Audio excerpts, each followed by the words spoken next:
조갑제 TV 시청자 여러분 안녕하십니까. 6월 23일 저녁 9시를 넘었습니다. 미국 대통령의 위치는 세계적 의미가 있습니다. 세계의 지도국입니다. 미국은. 이런 예는 인류 역사상 거의 최초라고 볼 수 있습니다. 한 나라가 지금 미국처럼 압도적 영향력을 가진 예는 세계 역사상 그 유례를 보기가 힘듭니다. 예컨대 미국의 군사비 진출은 나머지 나라 군사비 지출을 다 합친 것보다 거의 합친 거하고 비슷합니다. 압도적 군사력을 갖고 있습니다. 압도적 군사력. 이런 예를 세계 역사에서 찾아보면은 몽골이 13세기의 몽골이 유라시아 대륙을 석권하고 가졌던 그 압도적 힘 이후의 처음이라고 봅니다. 그 이후에는 다 라이벌들이 있었습니다. 그러나 14세기의 유라시아 대륙은 저 중국에서, 한반도에서, 그리고 유목민들이 많이 사는 중앙아시아, 그리고 인도의 북쪽, 그리고 러시아, 그리고 유럽의 일부까지 걸치는 대제국을 만들었습니다. 인류 역사상 가장 큰 대제국이 됐습니다. 그 이후에 한 나라가 이렇게 압도적 힘을 가졌던 것은 없습니다. 대영제국 이야기를 하는데 19세기에 대영제국이 전 지구의 4분의 1을 식민지로 만들었습니다. 그러나 그때도 영국을 견제할 만한 힘이 유럽에서는 프랑스와 독일이 있었습니다. 그리고 미국이 올라오고 있었습니다. 로마 제국 이야기를 하는데 로마 제국은 그 영향력이 역시 지중해 중근동 이론이었습니다. 로마 제국이 서양에서는 최대 강국이었지만 역시 중국에서는 로마 제국 시대에 뭐 한나라라든지 이런 나라가 있어가지고 그 힘이 비등했습니다. 세계를 통일한 제국은 아니었습니다. 그러나 1980년대 후반 이후에 소련 공산권이 무너진 다음에 미국이 일극 체제로 바뀌었습니다. 그러다가 보니까 미국 대통령은 사실은 세계 대통령이라 해도 과언이 아닙니다. 그러니까 모든 세계 사람들이 어떤 행동의 기준을 정할 때, 행동의 방향을 정할 때 미국 대통령을 표준으로 삼습니다. 습관적으로 미국 대통령은 어떻게 이야기하고 어떻게 판단하며 무슨 생각을 하고 있을까를 무의식적으로 생각을 하게 되는 것입니다. 기준점입니다. 미국 대통령이 세계에 돌아가는 것이 기준점입니다. 그런데 트럼프 대통령이 등장한 이후에 트럼프 대통령은 첫째, 미국이 그런 역할을 하지 않으려고 합니다. 아메리카 퍼스트입니다. 이제 미국이 다른 나라를 위해서 희생되는 일은 없다. 손해를 봐서는 안 된다. 미국이 최고다 하는 것은 미국 이기주의의 다른 표현인 것이죠. 다른 표현. 그 과정에서 여러 가지 일들이 벌어져 가지고 세계의 큰 지각 변동이 지금 일어나고 있습니다. 미국이 항상 앞세웠던 게 자유였습니다. 자유라는 가치로 뭉치자. 이렇게 해서 세계에 자유민주주의가 확산이 되면서 자연스럽게 미국을 중심으로 유럽, 아시아에서는 일본, 그리고 한국, 그리고 많은 남미 국가에서 등장한 뭐 칠레라든지 이런 자유민주주의 국가들이 자연스럽게 하나의 동맹체제를, 연맹체제를 만들어서 세계를 리드하고 있습니다. 그런데 트럼프 대통령이 그렇게 하려면 역시 지도국은 좀 희생하고 돈도 듭니다. 무역 적자도 상당 부분 감소해야 될 때가 있습니다. 그것을 감소하면서 역시 세계가 자유화되어야, 자유화라는 것은 정치적 자유도 있지만 무역에서의 자유, 이런 게 되어야 미국도 도움이 된다. 세계가 자유로우면 미국도 자유롭게 되고, 그렇게 하면 세계가 도움이 될 뿐만 아니라 미국도 도움이 된다. 이런 사상으로서 미국이 지도국가로서의 리더십을 발휘했는데 그것은 바로 자유였습니다. 그런데 트럼프 대통령은 그게 싫다는 겁니다. 트럼프 대통령은 미국이 세계의 짐을 지기 싫다. 이렇게 되니까 자연스럽게 돈을 중심으로 움직이게 되어 있습니다. 돈으로 중심으로 움직이면은 미국만 보면은 미국 손해보는 것 같죠. 왜냐하면 무역 적자를 많이 보고 있습니다. 미국은. 특히 중국과 무역해가지고 한 5천억 달러의 연간 적자를 보고 있습니다. 한국에 대해서도 적자예요. 이것만 보면은 미국이 손해보는 것 같죠. 그러나 미국이 가지고 있는 달러라는 기축통화의 힘이 있습니다. 그것은 미국이 정치적으로 외교적으로 희생을 하니까 세계가 달러를 기준 통화로 인정을 함으로써 미국은 부도가 날 없는 나라죠. 그것은 미국의 리더십, 희생적 리더십에 대해서 대가를 제공한 것이고, 따라서 미국은 IMF를 통해서, 그리고 정치적으로는 UN 안보를 통해서 세계 질서를 관리할 수 있는 나라가 된 것이죠. 그것이 미국이 트루먼 대통령 시절부터 우리는 우리만 잘 살겠다고 했으면은 그런 리더십을 세계 사람들이 미국에 부여하겠습니까? 인정하지 않죠. 근데 트럼프는 그런 게 다 귀찮다. 돈으로 계산해보자. 주한미군도 돈이 드니까 빼내고 싶다. 이런 이야기를 합니다. 근데 주한미군을 빼내서 해산시켜버리면 몰라도 그걸 미국에 갖다 놓고 운영하려면은 한국에 주둔시키는 것보다 돈이 더 많이 든다고 합니다. 그러니까 계산이 지금 제대로 되지 않는데, 어쨌든 트럼프 대통령이 이런 식으로 나가니까 또 그 말이 미국 역사상 지금 트럼프와 같이 막말하는 사람은 딱 한 사람 있었어요. 1950년대 메카시 상원 의원이 있었습니다. 이 사람이 너무나 많은 사람을 빨갱이로 몰았어요. 빨갱이로 몰았습니다. 그러다 결국 나중에는 한 2년 동안 그런 마녀 사냥을 하다가 자멸하게 됩니다만은, 그 이후에 트럼프 대통령처럼 막말을 쏟아붓고 거짓말을 많이 하는 정치인은 미국에서 나온 적이 없습니다. 문제는 그런 정치인은 국회의원에도 당선이 안 되는데 대통령이 되었다는 사실이에요. 워싱턴 포스트의 통계에 의하면은 취임한 이후에 지금까지 3,600건의 거짓말을 했는데, 거짓말 또는 왜곡을 했는데 하루 6건씩 한답니다. 하루에 트위터를 11건씩 날리고 있는데, 트위터 내용이 거의 대부분이 거짓말입니다. 그리고 인신공격입니다. 이것도 처음입니다. 미국 역사상 대통령이 구체적 임명을 거론해가지고 인신공격하는 것도 처음입니다. 그리고 거짓말을 밥 먹듯이 하는 것도 처음입니다. 자, 이렇게 하니까 미국이 전체가 말이 험하게 되었다고 합니다. 대통령이 일종의 모범을 보이면서 막말의 모범을 보이고 있으니까 그 대통령을 비판하는 사람들도 이제는 막말하기 시작했습니다. 심지어 기자가 대통령한테 왜 거짓말을 합니까? 각하 왜 거짓말을 합니까? 이렇게 이야기를 했습니다. 이것도 처음입니다. 미국 기자가 현직 대통령에게 왜 거짓말을 합니까? 라는 이야기를 한 것도 처음입니다. 그러니까 미국의 언어 생활이 상당히 살벌하게 됐답니다. 그 예가 또 하나 있어요. 이틀 전에 트럼프 대통령이 보수 정치인이 진행하는 방송 프로그램에 나와가지고 이런 이야기를 했습니다.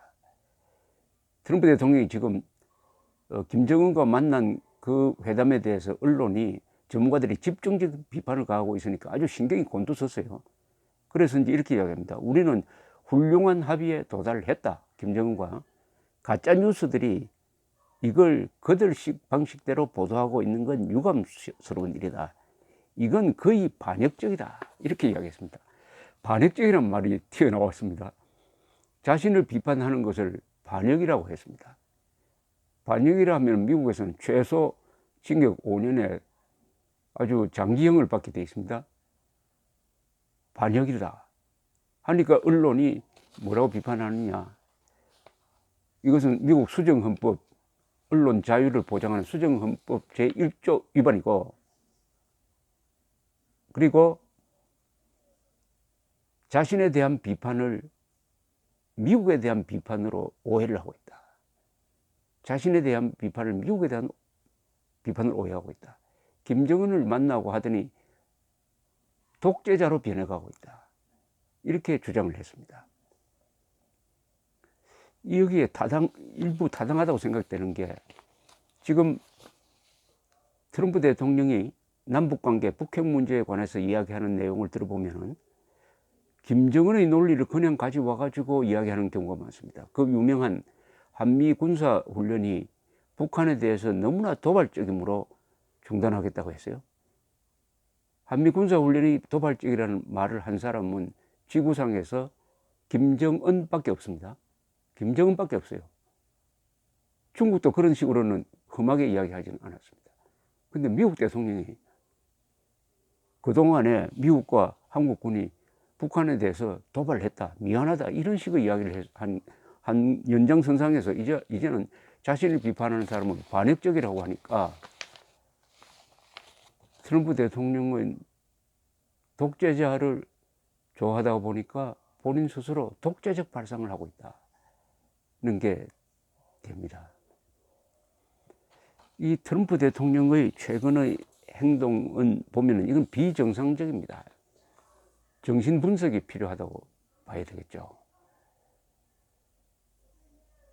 그런데 핵 문제에 관한 한 이런 느낌이 듭니다. 북한이 비핵화를 약속했다는 하나의 사기가 지금 세계를 흥분시키고 있습니다. 김정은은 한 번도 북한이 비핵화하겠다는 이야기를 한 적이 없습니다. 그런데 이게 문재인 대통령에 의해서, 이제는 트럼프 대통령에 의해서, 한국 언론에 의해서, 세계의 일부 언론에 의해서 북한이 비핵화를 약속했다는 하나의 거대한 환상이 만들어졌어요. 거기에 트럼프도 믿게 된 겁니다. 그런데 그렇다면 트럼프 김정은 회담에서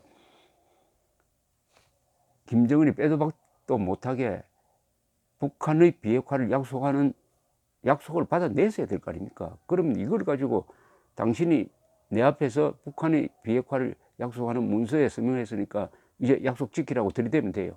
그런데 그런 합의문이 나오지 않고 비핵화를 위해서 노력한다. 그것도 북한의 비핵화가 아니고 한반도의 비핵화, 한미동맹 해체를 포함하는 한반도의 비핵화를 위해서 노력한다는 법적 구속력이 전혀 없는 문서를 만들어 놓고 그걸 가지고 김정은이가 비핵화를 약속했다고 우기고 있는 거예요, 지금. 이 경우에는 김정은이 억울합니다. 트럼프가 우기고 있는 겁니다. 이런 비정상적 행동을 보면서 저는 이 사기극에 빠졌다는 것을 본인도 이제 알고 있는 것이 아니냐, 이렇게 생각됩니다. 희대의 사기극에 속아 넘어갔는데 속아 넘어갔다는 것을 인정하면 정치적으로 파산하니까 속아 넘어가지 않았다. 진짜로 김정은이가 핵 폐기 약속을 했다라고 계속 우기고 있는 겁니다. 이건 우기고 있는 거예요. 인류 역사상 가장 큰 사기술이 하나 있습니다. 그게 연금술이라는 겁니다. 연금술. 영어로는 알케미라고 그러는데 이건 뭐냐 하면은 납을 가지고 금으로 바꿀 수가 있다. 이게 수천 년 역사가 있습니다. 과학자들이 납을 가지고 거기에 화학 처리를 하고 뭘 하면은 금으로 바꿀 수 있다 하는 연구를 많이 했습니다. 많이 했고 그것이 가능하다고 믿은 정치인들이 권력자가 돈을 대주기도 하고 했습니다. 그런데 실패했죠. 될 리가 없죠. 납을 어떻게 금으로 만듭니까? 금으로 만듭니다. 그래도 그걸 우기는 사람이 있었고 그게 돈을 대는 사람이 있었습니다. 가장 오래 지속된 게 사기극으로서 연금술 사기극이 우리 인류 역사상 가장 큰 사기극인데 21세기에 북한 비핵화라는 또 사기술이 하나 나왔습니다. 북한이 비핵화한다고 믿는 것은 하늘의 별을 딸 수 있다고 생각하는 것하고 똑같습니다. 북한이 어떻게 비핵화를 합니까?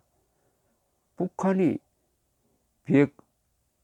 수십 년을 들여서 핵폭탄을 만들었으면은 그걸 어떻게 비핵화를 하죠?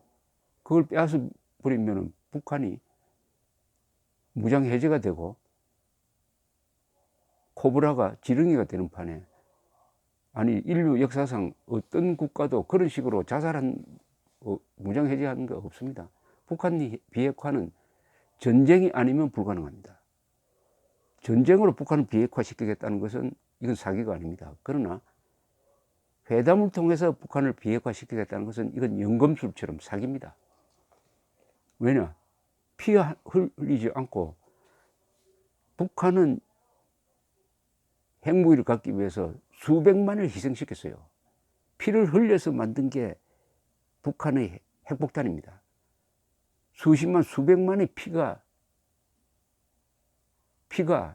묻어 있는 것이 그 핵폭탄인데, 그것을 회담장에 나와서 말 잘한다고 트럼프가 4분짜리 비디오 보여주면서 핵을 포기하면은 그 아름다운 해안에 콘도 짓고 호텔 지을 수 있다, 이렇게 한다고 그걸 버리겠습니까? 그걸 버리겠습니까? 수십만, 수백만의 피가 묻은 핵폭탄을 그런 말장난으로 버리겠습니까? 그런 말장난으로 버리게 할 수 있다고 하는 게 바로 그게 사기극입니다. 북한 비핵화는 사기극입니다. 연금술과 같은 사기극인데, 여기에 문제는 세계 지도국의 대통령이 이 사기극에 걸렸다는 사실이죠. 그러니까 트럼프 대통령이 보여주고 있는 이상한 행태가 날이 갈수록 점점 더 심해지고 있습니다. 한미 군사훈련을 중단시켰는데 이제는 또 우리가 을지훈련만 중단시킨 게 아니고 한국과 미국의 해병대 훈련까지 지금 중단시키겠다고 합니다. 이 해병대는 그야말로 육군 해공군보다 더 훈련이 필요합니다. 왜냐하면 해병대는 예기치 못한 장소에 상륙작전을 벌여야 되니까 항상 훈련을 하고 있어야 됩니다. 항상 훈련하고 있어야 되는 해병대 훈련까지 중단시키겠다고 하니까 이 사기극에 넘어간 사람의 거의 발작적 행동이 지금 트럼프에 의해서 시작되면서 세계 사람들이 기준점을 상실해 버렸습니다.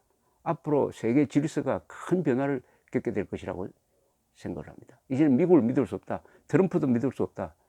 그것을 가장 절감하는 사람이 한국 사람 아니겠습니까? 한국 사람들이 트럼프가 북한 핵을 뭘 해주겠지 하고 기다렸다가 바로 김정은한테 사기당하는 걸 보면서, 김정은의 말을 그냥 받아가지고 이야기하는 걸 보면서 한국 사람들의 그 쇼크는 이건 대단하죠. 희대의 사기극, 연금술에 이은 21세기 최대의 사기극이 벌어지고, 사기극의 제일 큰 희생물이 미국 대통령이 되면서 지금 세계가 아주 골머리를 앓고 있습니다. 이럴수록 우리 국민들은 정신을 차리고 있어야 합니다. 이럴 때일수록 정신을 차리고 있습니다. 기준점이 허물어져 버리면 모든 질서가 무너져 버립니다. 이럴 때는 감기 환자, 독 환자가 덕을 보게 되어 있습니다. 이럴 때는 용감한 사람이 있어야 됩니다. 영웅적인 사람이 있어야 돼요. 착하고 용감한 사람이 나오면은 바로 이 무너진 질서를 바로 잡을 수가 있습니다. 미국은 그래도 민주국가니까 이런 행동을 하는 트럼프를 견제하고 응징할 수 있는 어떤 길이 있을 것이라고 믿습니다. 민주주의는 어떤 문제를 덮는 것이 아니라 노출시킵니다. 문제가 노출되면은 해결할 수 있다. 이승만 대통령이 취임 연설에서 대한민국 건국 연설에서 이렇게 이야기했습니다. 민주주의는 독재보다는 문제 해결을 하는데 시간이 걸립니다.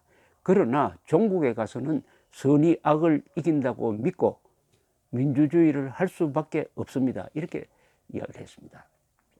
토마스 제퍼슨도, 이승만 대통령한테 참 영향을 많이 준 토마스 제퍼슨도 이런 이야기를 했습니다.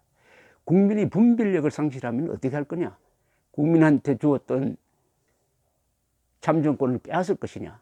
아니면은 시간이 걸리더라도 교육을 시킬 것이냐. 나는 교육을 시키는 쪽으로 가야 된다라고 이야기를 했습니다.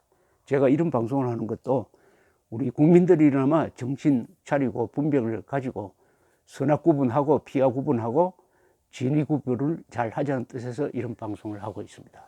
감사합니다.